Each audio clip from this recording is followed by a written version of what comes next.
Hi, you are watching Global Insight on Voice of Canada, and I'm Sana Haroon.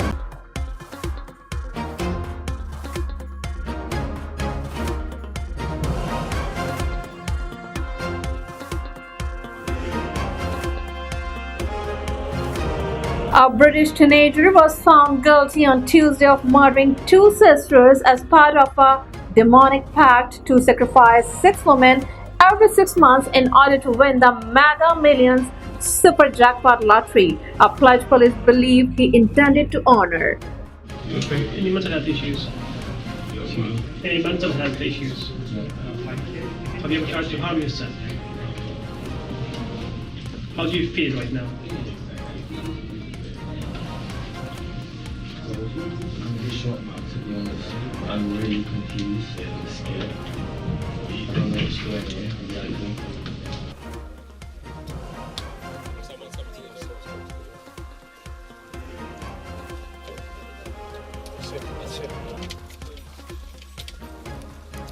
Mate, you're under arrest.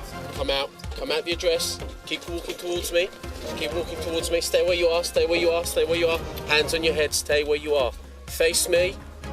Hands on your head. Stay where you are. You're under arrest. All right. Yeah, tell him to face the car. Yeah? Yeah.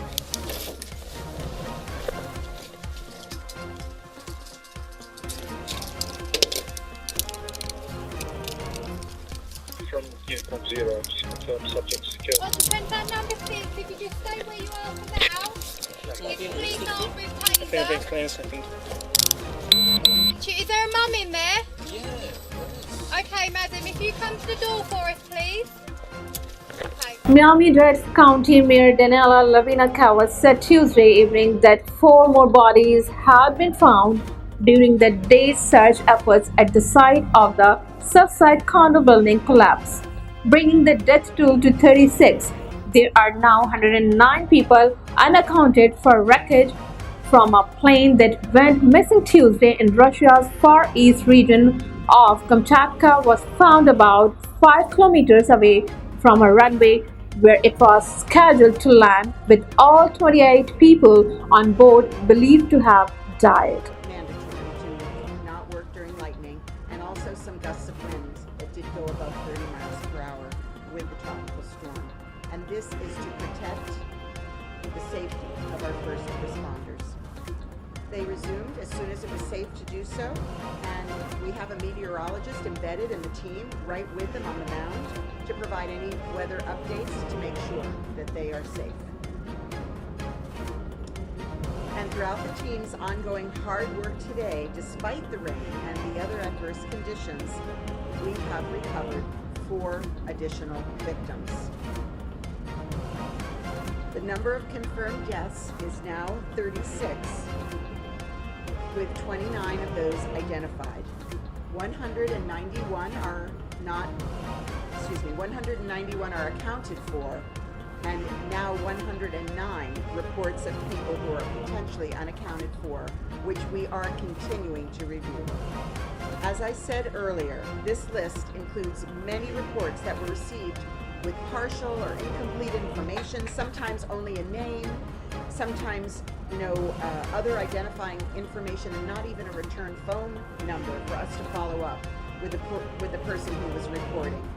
Our detectives are working as hard as they can to follow up and verify each and every report so we can bring you and the world the most accurate information.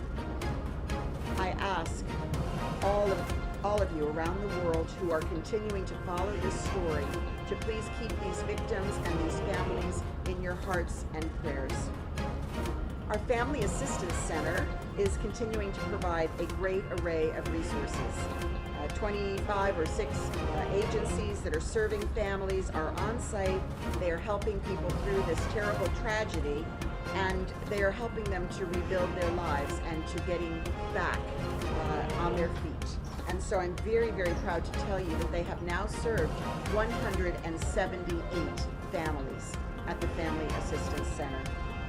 Today we serve 31 families, 24 agencies were on site. They provide mental health, grief counseling, financial and housing assistance, and many other resources. FEMA is one of those on site, and it's providing direct individual assistance, rental assistance for surviving families who want to stay in this area, and especially for those who have children in area schools, and we've been assured by the superintendent that they'll be able to continue to attend the schools even if they move out of the immediate area. The SBA, the Small Business Administration, is providing disaster relief, and you'll hear a little bit more from their representative about the work that they've been doing. And we're also working with the state to streamline the process of submitting insurance claims, very important. And through the extraordinary generosity of people all across the country and world, we've received a tremendous amount of funding to help these families. And through the Support Surfside Fund, $2,500 to $5,000 for larger families has been those different avenues that recovery is made of. Recovery is not just one road. It is a set of avenues that every agency, every group, every individual involved in the assistance provides. So from our end, I'll reiterate what I said yesterday, which is the Small Business Administration announced that yesterday we opened up a business recovery center located at 95th Street and Collins Avenue. We're operating out of a mobile unit that is located right next to the postal office in their parking lot. There, we have been able to assist businesses and individuals as well at the Family Assistance Center, where we have been since June the 30th. As of last night, we have received 41 applications. 13 of those 41 applications have been from small businesses in the area. 16 are homes. 109. Par ailleurs, équipe rechercheur et équipe détective a continué le travail pour capable nettoyer l'isla pour capable gagner une quantité qui est juste. Nous continuons à faire assistance avec moun yo, assistance mentale, à différents types d'assistance que ont besoin pour capable recamper sous pied très bientôt après des assassins qui sont passés. Pour le moment, nous aidons jusqu'à 178 familles et nous aidons graduellement jusqu'à ce qu'ils soient capables en mesure pour retourner sous pied. Pendant la journée d'aujourd'hui, le président Biden a relé Maire Kava pour lui encore exprimer soutien et exprimer encore sympathie avec la communauté dans un moment difficile. Il continue à promettre pour continuer à prier pour nous et ensuite pour lui faire tout ça capable pour fédéral là capable de continuer à aider nous dans la région. Pour les gens qui ont un petit business, nous gagnons une SBA qui doit aider, qui a passé à l'action pour nous aider nous. Et les gens qui ont un petit business, on a beaucoup plus aidé au niveau de prêts qui a un taux qui est abordable, qui ont prêt d'intérêt assez faible pour propriété physique et surtout pour des dommages économiques. Bureau Surfside là, bureau que nous avons joint sur le site là, c'est dans le point 95e Street, dans l'angle avec Collins Avenue. Il est ouvert de 8h du matin à 5h de l'après-midi, lundi et vendredi.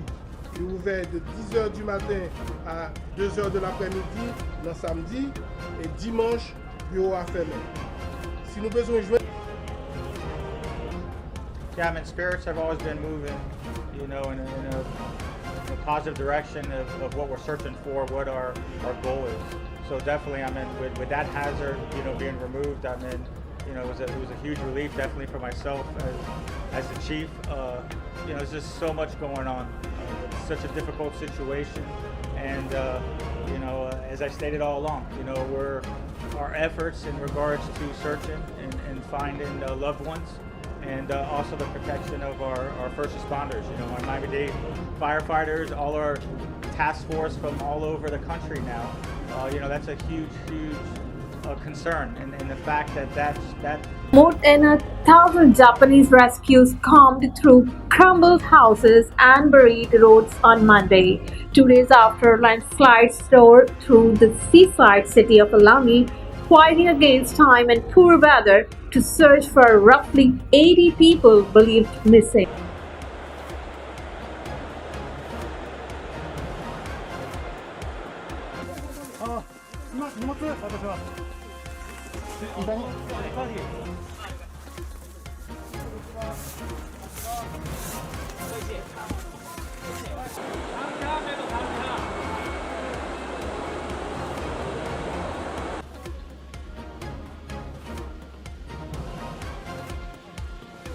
朝方東京から帰ってきて、それでゆっくり寝てたんですね。そうしたらサイレンがすごい鳴りまくるんですよ。でも東京に住んでいるとサイレンが鳴るのはもう当たり前のことで、僕は何ともないと思ってたんです。それでもまだテストが何かかなぐらいにしか思ってなかったんです。そしたら先輩から電話が鳴って、おい、すごいことになってるよと。で、地滑りで近くの近所がこんなになっているって言われて、災害の現場の方に行ったわけですね。そしたらあのようにもう流された後だった。谷と言いまして、岸谷って書いて伊豆山木谷って言うんですけど、山と山の合間の谷間になっているんですね。で、その下にはちっちゃい川が流れていて、その川の上の急な坂道がそのまんま土石流で流された川になってしまったっていう感じで、高齢者が多いとこなんでね、逃げ遅れた人がいないかなとか、そんなことを思うとね、なんか、悲しくなりましたね。軽い土砂崩れはあったことは過去にありました。早朝から救援が来るっていう事態は初めてです。大体地元の消防で賄ってたぐらいの災害はあっても、こんな大規模なのは一度もないって皆さん、うちの母親も言ってましたね。全員皆さん、公民館とか小学校に避難してたんですが、で、避難命令出てたんですけど、僕はそのね、当日まで東京にいたから、今、インフラがね、東京の消防庁とか来てくださったのは、すごい嬉しいとかありがたいっていう気持ちで感謝でしかない。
People in Florida are loading up sandbags and making preparations to their homes and businesses as tropical storm Elsa makes its way towards the state after battering the Caribbean. Operations underway ahead of tropical storm Elsa as it sets its sights on the western side of Florida.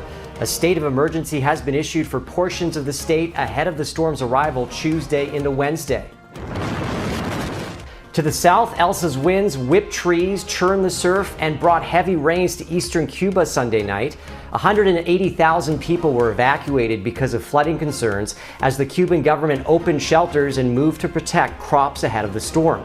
Before reaching Cuba, Elsa was at hurricane strength and caused a swath of destruction across the Caribbean, killing at least 3 people. Elsa, the first hurricane to hit Barbados in over 60 years, was also the first hurricane of the Atlantic season and the earliest a 5th storm has been named on record. That typically happens in late August. These storms feed off of warm water, and this satellite image shows the storm has weakened, looking less organized as it moves over Cuba. Elsa is expected to move north into the Gulf of Mexico and towards Florida, but at this point it looks like the atmospheric dynamics will keep it at a tropical storm as it makes landfall likely north of Tampa Bay by midweek, with flooding rains being the largest threat. Later this week, Elsa could re-intensify to a tropical storm as it moves back over the U.S. Atlantic coast. However, it should start to lose its tropical characteristics and strength over Canadian waters. Philippine authorities on Monday officially ordered an investigation into the crash of an Air Force plane that overshot a runway, killing 47 soldiers on board, 3 civilians on the ground, and injuring dozens. Remains of the 47 soldiers who perished have all been recovered. and the tedious process of identification is now ongoing. The other 49 survivors have all been brought to different hospitals in Sulu, and in Zamboanga City. We are determined to find out what really transpired in this very tragic incident, because according to available information, the aircraft followed the specified protocol regarding the approach speed, the landing spot, and the area, that part of the runway where it landed. It followed all those protocol per available information. But what is yet to be determined is what caused the aircraft to exceeded the runway. The aircraft is in tip-top shape. It's not brand new, but it's in a very good condition. As a matter of fact, when it was delivered to the Armed Forces of the Philippines, it has more than 11,000 flying hours remaining.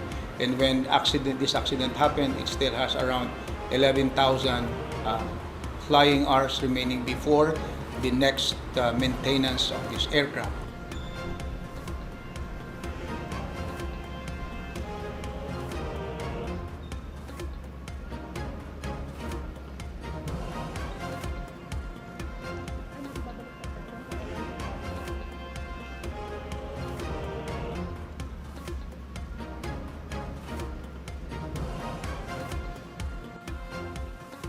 Again, I commiserate with you. I am as sorrowful as you. And as Commander-in-Chief, ako yung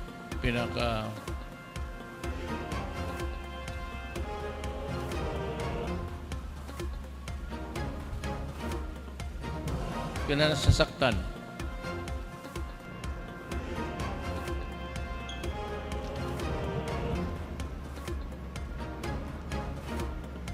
Dozens of students were abducted Monday morning at Bethel Baptist High School in Nigeria, though the exact number is not known. A total of about 180 students attend the school.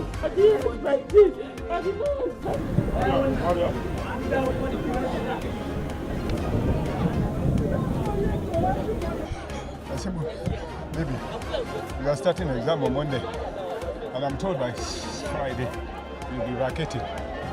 So just be patient. Our God, who directed us to bring you here, will actually guide you and then protect you. Finish your exam. We will remove you from the school.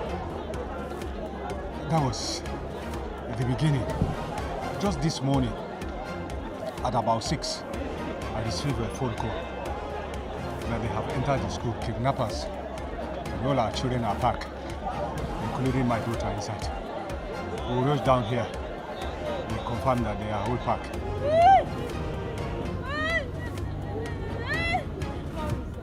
She told me to remove it. It was like Saturday. I said, baby, be patient. By Saturday, by Friday, you'll be back. They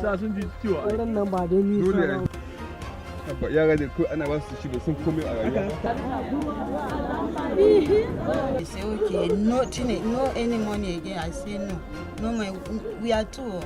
So they said, oh, let's go. I said, Oga, see my leg, but no way. Wait, come on, let's go. So then they follow them. As we reached there, they said I should come back. Then they carry my second.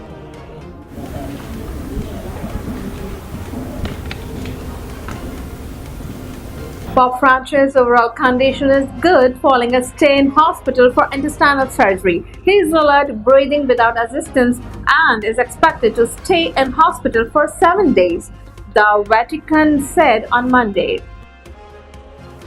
Dalla cara nazione dei Swatini nell'Africa meridionale giungono notizie di It was a tensioni surprise violente. because just a few hours before the Vatican announced that the Pope had gone into to the hospital, he said his Sunday the operation was planned, that it had been planned to for the Pope to go into hospital at this time. That makes sense simply because yesterday was the first day that the Pope's vacation, so to speak, began. He normally doesn't work during July. He stays in the Vatican, but he doesn't do anything except his Sunday blessing. So this would give him time to recover, and it wouldn't impede with any other activities that he normally would have. The Vatican statement late last night, just close to midnight, was very, very scarce. It didn't say anything except that the Pope had, quote, responded well to surgery, close quotes. It didn't say how long the operation lasted. It didn't say how it went. This is quite unusual because in the past, particularly during the pontificate of John Paul II, it was the doctors themselves who came out, usually met the press, had what is known as a medical bulletin. Whereas this last night's thing was not a medical bulletin, but it was just a statement from the Vatican, which had no medical details at all. I think that the Pope is very different than his predecessors, and he cherishes his privacy. So my feeling is that the decision to be very private about what happened is something that came from the top, that is from him and not from others. The Gemelli Hospital is known in Italy as the Pope's Hospital. That's because it is where popes traditionally go when they need medical treatment. In fact, a good part of the 10th floor of the hospital is reserved for popes, and it is never used by anyone else when popes don't need it. And this is the first time that Pope Francis has been hospitalized since his election in 2013. As far as we know, and again, the Vatican keeps the health of the Pope very, very private, his health has been so far generally good, actually I would say generally very good for a man. UK Prime Minister Boris Johnson laid out a 5-point plan on how the government would lift COVID-19 restrictions starting on July 19. Though a final decision on whether they would proceed on that date would come July 12th. Good afternoon. Thank you very much for joining us.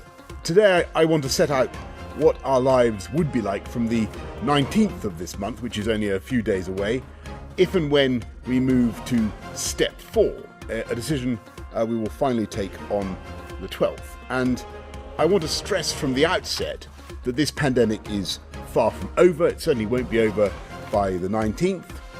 As we predicted in the roadmap in February, we're seeing cases rise fairly rapidly. There could be 50,000 cases detected per day by the 19th, and again, as we predicted, we're seeing rising hospital admissions, and we must reconcile ourselves, sadly, to more deaths from COVID. In these circumstances, we must take a careful and a balanced decision, and there's only one reason why we can contemplate going ahead to step 4 in circumstances where we'd normally be locking down further, and that's because of the continuing effectiveness of the vaccine rollout. When we paused step 4 a few weeks ago, we had 2 reasons. First, we wanted to get more jabs into people's arms, and we have, with over 45 million adults now having received a first dose and 33 million a second. That is a higher proportion of the adult population of any European country except Malta. And our expectation remains that by July 19th, every adult will have had the chance to receive a first dose, and 2/3 will have received their second dose. And the second reason we paused was because we wanted a bit more time to see the evidence that our vaccines have helped to break the link between disease and death. And as the days have gone by, it has grown ever clearer that these vaccines are indeed successful, with the majority of those admitted to hospital unvaccinated. And Chris and Patrick will show the data highlighting the greatly reduced mortality that the vaccines have achieved. So as we come to the 4th step, we have to balance the risks. The risks of the disease, which the vaccines have reduced but very far from eliminated, and the risks of continuing with legally enforced restrictions that inevitably take their toll on people's lives and livelihoods, on people's health and mental health. And we must be honest with ourselves that if we can't reopen our society in the next few weeks, when we will be helped by the arrival of summer and by the school holidays, then we must ask ourselves, when will we be able to return to normal? And to those who say we should delay again, the alternative to that is to open up in winter, when the virus will have an advantage, or not at all this year. And so, again, without preempting the decision on the 12th of July, let me set out today our 5-point plan for living with COVID, in the hope that it will give families and businesses time to prepare. First, we will reinforce our vaccine wall, reducing the dose interval for under 40s from 12 weeks to 8, so that everyone over 18 should be double jabbed by the middle of September, in addition to our autumn programme of booster vaccines for the most vulnerable. Second, we will change the basic tools that we have used to control human behaviour. We'll move away from legal restrictions and allow people to make their own informed decisions about how to manage the virus. From step 4, we will remove all legal limits on the numbers meeting indoors and outdoors. We will allow all businesses to reopen, including nightclubs. We will lift the limit on named visitors to care homes and on numbers of people attending concerts, theatre and sports events. We will end the 1 metre plus rule on social distancing and the legal obligation to wear a face covering, although guidance will suggest where you might choose to do so, especially when cases are rising and where you come into contact with people you don't normally meet in enclosed spaces, such as obviously crowded public transport. It will no longer be necessary for government to instruct people to work from home, so employers will be able to start planning a safe return to the workplace. There will be no COVID certificate required as a condition of entry to any venue or event, although businesses and events can certainly make use of certification, and the NHS app gives you a COVID pass as one way to show your COVID status. Third, we will continue from step 4 to manage the virus with a test, trace and isolate system that is proportionate to the pandemic. You will have to self-isolate if you test positive or are told to do so by NHS Test and Trace. But we're looking to move to a different regime for fully vaccinated contacts of those testing positive, and also for children. And tomorrow the Education Secretary will announce our plans to maintain key protections but remove bubbles and contact isolation for pupils.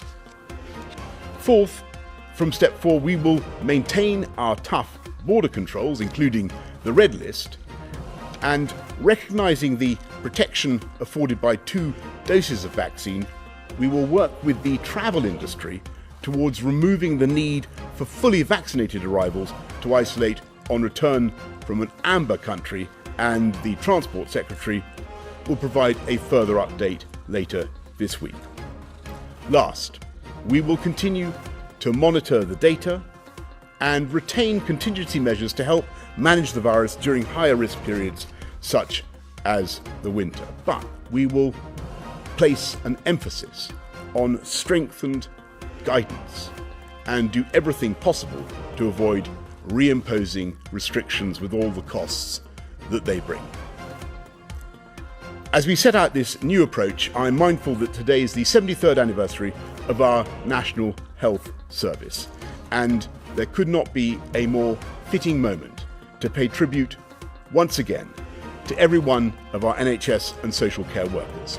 Keep watching Global Insight on Voice of Canada. For further updates, visit our website voiceofcanada.tv.